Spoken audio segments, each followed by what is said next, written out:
quantos anos você tem? 7. Testemunhe as reações cruas e surpreendentes de crianças diante da realidade brutal da prisão perpétua. Quando a inocência se encontra com a brutalidade do sistema, as respostas são inimagináveis. Este é um documentário que vai além do que você já viu, explorando a complexidade da realidade por meio dos olhos não tão inocentes das crianças. Morgan Geyser e Anissa Weier, as duas meninas de 12 anos, foram presas por tentar tirar a vida de suas amigas para homenagear um personagem de terror online conhecido como Slender Man. Elas moravam em Waukesha, Wisconsin, e decidiram atrair sua amiga Peyton Lutner para uma floresta. A menina esfaqueou Peyton um total de 19 vezes, na esperança de agradar o personagem fictício. No entanto, Peyton conseguiu rastejar até uma estrada, onde foi encontrada e levada para o hospital. Felizmente, ela sobreviveu à terrível tentativa contra sua vida. Apesar de terem sido consideradas inocentes por motivo de doença mental ou defeito, as duas meninas foram encaminhadas para instituições de saúde mental. Weier foi condenada a 25 anos de prisão perpétua, enquanto Geyser recebeu uma sentença de 40 anos de prisão perpétua. 7 anos depois, Geyser recebeu libertação antecipada, mas permaneceria sob supervisão até completar 37 anos. Ambas as meninas pareciam desarrumadas e arrependidas quando foram sentenciadas. Morgan estava chorosa ao se dirigir ao tribunal e pediu desculpas, entre lágrimas, à vítima e à sua família. Quero que todos os envolvidos saibam disso. Lamento profundamente tudo o que aconteceu naquele dia. E nada. Eu sei que nada do que eu disser vai consertar isso, meritíssimo. E nada do que eu disser vai consertar o que quebrei. Eu estou apenas esperando que, ao me responsabilizar de alguma forma e me tornar responsável pelo que participei naquele dia. Foi um aprendizado. Minha família sabe. Me desculpe.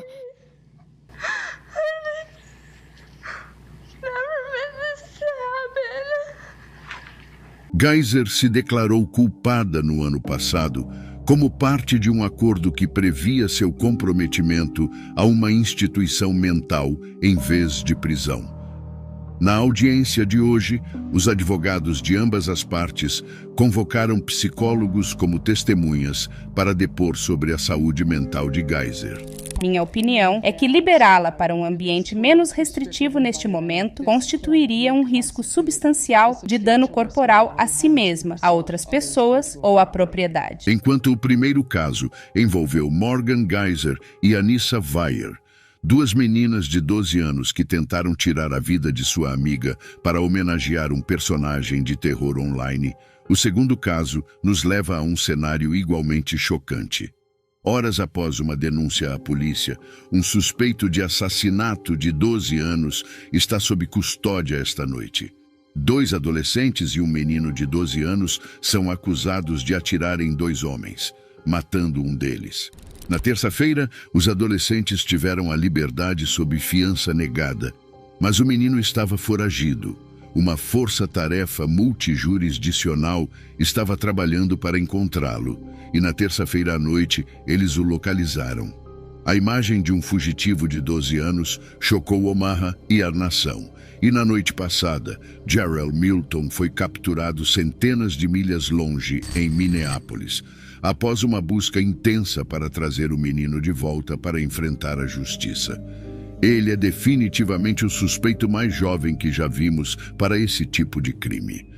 Aos 12 anos de idade, Jarrell Milton era a prioridade máxima dos marechais dos Estados Unidos em Omaha, segundo o deputado supervisor Chris White, para um marechal veterano. É chocante mesmo. A imagem dele é especialmente chocante. Ele parece ter 12 anos, e é difícil acreditar que ele poderia matar alguém. Jamar e Primes Willis, ambos adolescentes, estão na cadeia e tiveram a liberdade sob fiança negada na terça-feira. Mas Milton estava foragido desde 29 de junho. uma força-tarefa de fugitivos dos marechais e agentes de aplicação da lei local trabalharam sem parar, coletando informações sobre as conexões do pré-adolescente. Após a força-tarefa de fugitivos em Omaha receber várias dicas de que Milton poderia estar em Minneapolis com família ou amigos, eles informaram imediatamente os marechais locais. Isso aconteceu às 8h30 até às 11h30 da noite, onde ele estava preso. Ele estava andando perto de uma casa que já tínhamos identificado como possivelmente associada a ele. Autoridades nos informam que Milton não resistiu e obedeceu à polícia.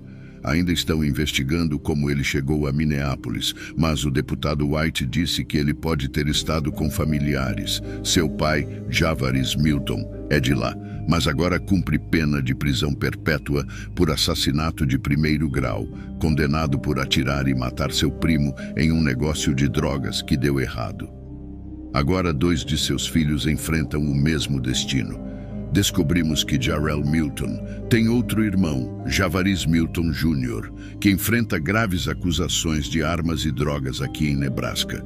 O procurador do condado de Douglas, Don Klein, disse que não sabem quando Jarrell será extraditado de volta para Omaha, pois há um processo judicial que deve ocorrer em Minneapolis antes que ele retorne aqui. Perguntei a ele se é verdade. Você causou o ferimento àqueles caras? E ele disse não. Eu não. Eu estava lá. Fiquei com medo, mas não causei ferimentos neles, pai. Acredito 100% no meu filho quando ele diz que ele não matou aquele homem. Eu acreditei nele. Jarrell Milton foi condenado por assassinato em 1º grau, entre outras acusações, e foi sentenciado a uma pena de prisão. Devido à sua idade na época do crime, sua condenação gerou debates sobre o sistema de justiça juvenil nos Estados Unidos e as implicações de condenar jovens infratores a penas de prisão de longa duração. Enquanto no caso anterior, 2 adolescentes e um menino de 12 anos enfrentam acusações por atirar em 2 homens, resultando na morte de um deles. Nesse caso, nos deparamos com a trágica história de Jeremiah King. Ele assassinou um homem em Albuquerque em sua garagem após uma noite de caos. O incidente ocorreu em 2015, quando King, com apenas 16 anos na época, e 5 de seus amigos estavam envolvidos em atividades ilegais, como arrombar carros e casas. Steven Gecky, o querido bartender de Albuquerque, confrontou-os em sua garagem e, tragicamente, King admitiu ter puxado o gatilho, tirando a vida de Gecky. Embora a magnitude do crime de King seja assustadora, o comportamento deles no tribunal deixará você incrédulo. Durante a sentença, King e seu grupo de amigos foram vistos sorrindo, sem demonstrar remorso pelo que fizeram. A mãe de King dirigiu-se ao juiz, descrevendo seu filho como uma criança boa e respeitosa que cometeu um erro. Jeremiah é de bom caráter moral. Sei que pode ser difícil de acreditar, dadas as circunstâncias. Mas isso é verdade, no entanto. A promotora Lisa Calloway destacou o histórico de comportamento indisciplinado de King, que incluía o consumo de álcool e drogas sem supervisão. Ele conseguiu sair, beber álcool, usar drogas e passar tempo com seus amigos sem nenhuma supervisão de adultos. No tribunal, amigos e familiares da vítima expressaram sua tristeza e raiva pelo ato sem sentido. Leve-o e amarre-o em saran wrap. Pendure-o pelos pés. Jogue-o no sangue do porco e deixe-o se afogar. Jeremiah King foi condenado a passar os próximos 25 anos atrás das grades. O juiz lhe deu a pena máxima estipulada em seu acordo de culpa, expressando que King não demonstrou genuíno arrependimento, apesar de seu pedido de desculpas no tribunal à família da vítima. Não posso fazer muito, mas peço desculpas. Posso provar isso fazendo o bem na prisão. Os outros 5 adolescentes envolvidos na noite de caos se declararam culpados de acusações menores e aguardam sentença. Suas acusações não estão diretamente relacionadas ao homicídio. Depois do trágico incidente em Albuquerque, envolvendo Jeremiah King, que tirou a vida de um homem durante uma noite de caos, passamos para o caso de Jessica. Aos 17 anos, ela se envolveu em um acidente de carro no Wyoming Medical Center, resultando na perda de 2 vidas. Ela se declarou culpada de 2 acusações de homicídio por veículo. Carnline estava dirigindo um veículo no sentido leste, na 2nd Street, se aproximando do Wyoming Medical Center, quando o veículo saiu da pista e atingiu uma placa logo em frente ao hospital e ao prédio em si. Brandon Avery, de 27 anos, e Amanda Strickland, também de 27 anos, faleceram devido aos ferimentos sofridos no acidente. Carnline também ficou ferida, mas sobreviveu. Mais tarde, os investigadores descobriram uma lata de ar comprimido dentro do carro e, em uma entrevista com a polícia, Jessica admitiu que a usou para ficar drogada. Também foi determinado que o carro estava a uma velocidade de até 76 milhas por hora no momento da colisão e ninguém estava usando cinto de segurança. A juíza a sentenciou a 12 a 17 anos de prisão. Jessica estava incrivelmente emocional no julgamento e lágrimas rolaram por seu rosto aflito enquanto ela falava no tribunal e demonstrava seu remorso. Peço desculpas aos amigos e famílias. E também desculpa para o tribunal e minha família. De uma tragédia no Wyoming Medical Center, onde uma jovem se declarou culpada de 2 acusações de homicídio por veículo, passamos para o surpreendente caso de Lionel Tate. Talvez o cidadão americano mais jovem a receber uma sentença de prisão perpétua por seus crimes. O garoto tinha 14 anos em 2001, quando foi condenado por tirar a vida de uma menina de 6 anos, chamada Tiffany Eunick, em 1998, no condado de Broward, Flórida. A mãe de Tate, Kathleen, estava cuidando das 2 crianças quando decidiu deixar o menino sozinho com Tiffany para tirar uma pequena soneca no andar de cima. Seu advogado o defendeu, alegando que o menino de 12 anos pesava impressionantes 165 libras e estava apenas brincando com a menina de 6 anos. Ele argumentou que Tate feriu acidentalmente a menina enquanto mostrava a ela movimentos de luta profissional. O fígado dela foi lacerado como resultado dos golpes, e ela também sofreu muitos outros ferimentos, incluindo fratura no crânio, costelas fraturadas e inchaço no cérebro. A acusação afirmou que a menina teria sofrido ferimentos semelhantes se tivesse caído de um prédio de 3 andares. O juiz Joel T. Lazarus condenou Lionel Tate à prisão perpétua, afirmando que seus atos não eram de uma criança brincalhona. Ele se comportou de maneira fria, cruel e insensível em relação a ela. Tate permaneceu em grande parte impassível e em silêncio durante a sentença. Em 2004, um tribunal de apelações estadual anulou sua condenação com base no fato de que sua competência mental não havia sido avaliada.